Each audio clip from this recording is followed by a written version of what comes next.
హైదరాబాద్ పట్టణంలో ఉన్న నాచారం కాడ అచ్చరాల 26,000కు కారు ఇస్తామని ట్రస్ట్ కారులు ఇన్స్టాగ్రామ్ రీల్స్లా పెట్టిరట. రీల్స్ పొట్టు వైరల్ అయ్యేసరికి అందరూ కూడా ఆశపడి 26,000కే కారు వస్తుందని చాలా మందే నాచారం పోయిరట. పోయినోళ్లకు పోయినట్టు కారు ఇచ్చిండ్రాయే బాలన్న అంటారా ఇన్నుండ్రి.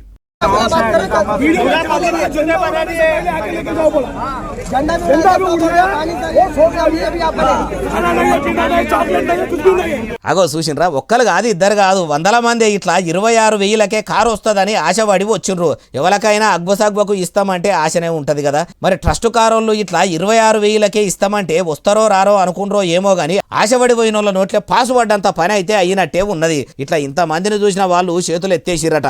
కారు ఇస్తా అంటిరి అని అడిగితే పొంతనలేని సమాధానాలు చెప్పిరట. ఇట్లా ఇన్స్టాగ్రామ్ లో రీల్స్ పెట్టి ఎందుకు మోసం చేస్తుండ్రని పోయినోళ్ళు పెద్ద ఎత్తనక ఏం చేసిరట. అగో ఒక్కొక్కరు చాలా దూరం నుంచి కూడా ఆశపడి వచ్చినాము, అర్ధరాత్రి నుంచి ఇక్కడనే నిలబడి ఉన్నాము, ఇట్లా మోసం చేస్తారని అనుకోలేదని లొల్లికి దిగిర్రట. ముచ్చట తెలుసుకున్న పోలీసులు కూడా వచ్చి ఆ కంపెనీలను పోలీస్ స్టేషన్ కు పట్టుకపోయిర్రట. అయినా 30,000కు సెకండ్ హ్యాండ్ ఓల్డ్ మోడల్ బండి కూడా వస్తలేదు. అసోంటిది కార్ ఎట్లా వస్తుందని అనుకుర్రో చెప్పేటోనికి శరం లేకున్నా ఇనటోనికన్నా ఇజ్జత్ ఉండాలి కదా. సోషల్ మీడియాలో ఏది పడితే అది చెప్తారు. చెప్పినోళ్ళ మాటలు నమ్మొద్దు. రీల్స్ చేసేటోళ్ళు ఎక్కువ మటుకు ఆఫర్ల పేర్లతోని ఫూల్స్ చేస్తారని పోలీసులు తలుపు పెట్టి చెప్పినట్టు చెప్తుంటే కొందరు కొలుపు పెట్టి ఇన్నట్టే చేస్తే ఇట్లనే ఉంటది. అందుకే చెప్పితే ఇననోళ్లను ఇన్స్టాగ్రామ్ లో ఏది పడితే అది నమ్మేటోళ్లను షడంగా చూడాలంటే ఇదేనేమో అంటుర్రు ఈ ముచ్చటిన్నోళ్ళు.